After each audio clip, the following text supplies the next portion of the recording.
በቅርቡ የኬንያው ፕሬዝዳንት ዊሊያም ሩቶ የናይጄሪያውያንን የእንግሊዝኛ አነጋገር ዘይቤ ተርጓሚ ያስፈልገዋል ሲሉ በሰነዘሩት ቀልድ በአፍሪካውያን በተለይም በባለጉዳዮቹ ኬንያና ናይጄሪያ መካከል ከፍተኛ የቃላት ጦርነት ተቀስቅሶ ሰንብቷል። ኬንያና ናይጄሪያ የቀድሞ የብሪታንያ ቀኝ ግዛቶች እንደመሆናቸው እንግሊዝኛ በሀገራቱ የስራ ቋንቋ ሆኖ እያገለገለ ይገኛል። ሆኖም የሀገራቱ ዜጎች ባዳበሩት ድቅር ዘዬ የተለያዩ የንግግር ቃና ሲከተሉ በተለይ ናይጄሪያ ከ500 በላይ ቋንቋዎች ያሏት ሀገር መሆኗን ተከትሎ የሀገሬው ተወላጅ በእንግሊዝኛ ቋንቋው ላይ የራሱ ዘዬ እንዲይዝ ያደርገዋል።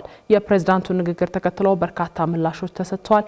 ሪፖርተራችን ሊያክብሮም ተከታዩን ዘገባ አዘጋጅታለች። ተከታትለን እንመለስ። Kenyans, our education is good. Our English is good. Yes. ኬንያውያን ትምህርታቸው ጥሩ እንደሆነ ታውቃላችሁ። እንግሊዘኛችን ጥሩ ነው። አዎ በዓለማችን ላይ ካሉ ምርጥ እንግሊዘኛ ቋንቋዎች መካከል አንዳንዶቹን እናገራለን። እውነት ነው። የናይጄሪያውያን ንግግር ካዳመጥክ ምን እንደሚሉ አታውቀውም። እንግሊዘኛ በሚናገሩበት ጊዜ ተርጓሚ ሊያስፈልግ ይችላል። ስለዚህ በዓለም ላይ በየትኛውም ቦታ ካሉ ሰዎች ምርጥ ነን። ያው በይበልጥ በስልጠና ማሳደግ ብቻ ነው የሚያስፈልግ። Even when they are speaking English,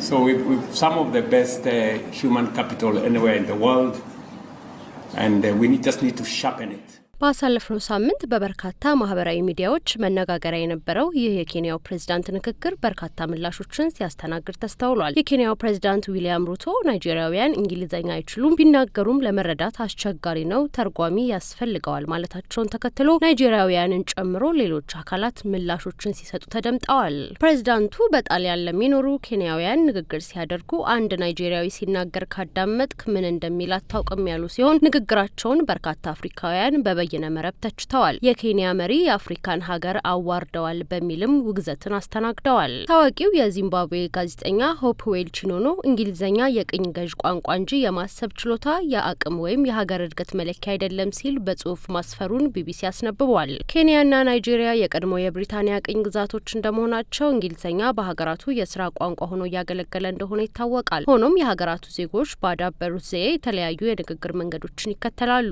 እነዚህ ልዩነቶች ሀገራቱ ያሉ ቋንቋዎችን ተጽዕኖ የሚያንጸባርቁ ናቸው። ለምሳሌ ናይጄሪያ ከ500 በላይ ቋንቋዎች አሏት። ይህም የሀገሬው ተወላጅ በእንግሊዝኛው ቋንቋው ላይ የራሱን ዘዬ እንዲይዝ ያደርገዋል። የኬንያ ባንቱ፣ ኒሎቲክና ኩሽቲክ ድብልቅ የራሱ የሆነ ዘዬንም ይፈጥራል። ነገር ግን ዊሊያም ሩቶ ባደረጉት ንግግር የኬንያ የትምህርት ስርዓት ጠንካራ እንግሊዝኛ ችሎታን እንደሚያዳብርና ናይጄሪያውያን እንግሊዝኛ ሲናገሩ ለመረዳት አስቸጋሪ እንደሆነ መናገራቸው ቁጣን ቀስቅሷል።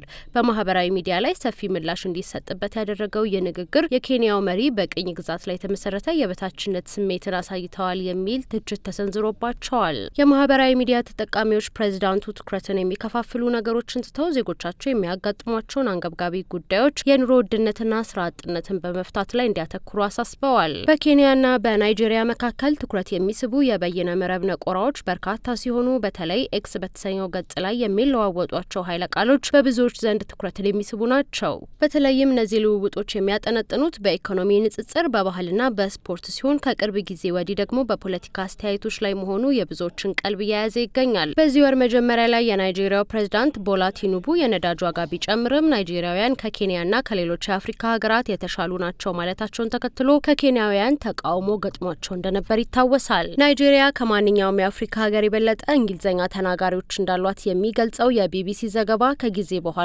ቋንቋው በሀገሪቱ ውስጥ መሻሻል ማሳየቱን አብራርቷል። ቢቢሲ ያነጋገራቸው ናይጄሪያውያን ከአንድ የአፍሪካ ሀገር ፕሬዝዳንት ይህ አይጠበቅም ያሉ ሲሆን አብዛኞቹ እንግሊዝኛ ዋና ቋንቋችን አይደለም፣ ናይጄሪያ ብዙ ጎሳዎች ያሏት በጣም ትልቅ ሀገር ነች፣ ስለዚህ ብዙዎቻችን እንግሊዝኛ ስንናገር ምናልባትም የራሳችን ቋንቋ ተጽዕኖ አሳድሮብን ይሆናል ነው ያሉት። ቢቢሲ ከዚህ ቀደም ባወጣው መረጃ ናይጄሪያውያን በብዛት የሚጠቀሟቸው እንግሊዝኛ ቃላት ወደ ኦክስፎርድ የእንግሊዝኛ መዝገበ ቃላት ሊካተቱ እንደሚችሉ መዘገቡ ይታወሳል። ይህንን ተከትሎም የኦክስፎርድ መዝገበ ቃላት ባለሙያዎች መዝገበ ቃላቱን በ29 የናይጄሪያ ቃላት ማዘመናቸውን የተገለጸው ይህም በአፍሪካ በህዝብ ብዛት ቀዳሚውን ስፍራ የምትይዘው ሀገረ ናይጄሪያ እንግሊዝኛ ቋንቋ ዓለም አቀፋዊ ቋንቋ መሆኑን ማስመስከር ስለመቻሏ ይነገራል። የኬንያው ፕሬዝዳንት በርካታ ትችቶችን ካስተናገዱ በኋላ በሰጡት ማስተባበያ ንግግራቸው ከአውዱ ውጪ እንደተወሰደና በተባለው መንገድ እንዳልተናገሩ ነው ያስረዱት። ዊሊያም ሩቶ አክለውም በኬንያና በናይጄሪያ ያለው አጠቃላይ የእንግሊዝኛ ደረጃ ጥሩ ነው፣ ናይጄሪያውያንም በጣም ጥሩ እንግሊዝኛ ይናገራሉ ማለታቸው ተሰምቷል። Please pass my regards, Minister to President Tinubu, my friend, and to the great people of Nigeria who are my in-laws, and do so in good English.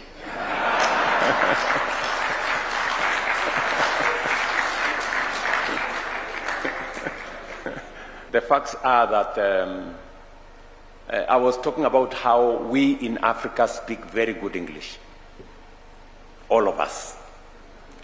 In fact, in some countries like Nigeria, if you don't speak excellent English like the one we speak in Kenya, you may need a translator,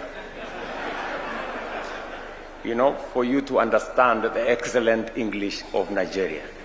So that was the comparison, but somebody decided to take it out of context. በናይጄሪያ የእንግሊዝኛ ቋንቋ ብቃት የቀድሞ አቋማቸውን የቀየሩት የኬንያው መሪ እንደ ናይጄሪያ ባሉ ሀገሮች የእንግሊዝኛ ደረጃ በጣም ከፍተኛ ከመሆኑ የተነሳ አንድ ሰው ሙሉ በሙሉ ለመረዳት ተርጓሚ ሊያስፈልገው ይችላል ማለታቸውን ነው አሁን የተናገሩት። እንደ አውሮፓውያን አቆጣጠር በ2025 በወጣው ዓለም አቀፍ የኢኤፍኢፒአይ የእንግሊዝኛ ቋንቋ ብቃት መለኪያ መሰረት ደቡብ አፍሪካ ከአህጉሪቱ አንደኛ ደረጃን በመያዝ ቀዳሚ ሆናለች። ዚምባብዌና ኬንያ በቅደም ተከተል ሁለተኛና ሶስተኛ ደረጃን ሲይዙ ናይጄሪያ ደግሞ በአምስተኛ ደረጃ ላይ ተቀምጣለች። ይህ ደረጃ የተሰጠው በ123 ሀገራት በሚገኙ 2.2 ሚሊዮን ማንበብ መጻፍና ማዳመጥ በሚችሉ ሰዎች ላይ በተሰራ ዳሰሳ ሲሆን ኢትዮጵያም በዚህ ዝርዝር ውስጥ በአፍሪካ 8ኛ ደረጃን ይዛ ትገኛለች።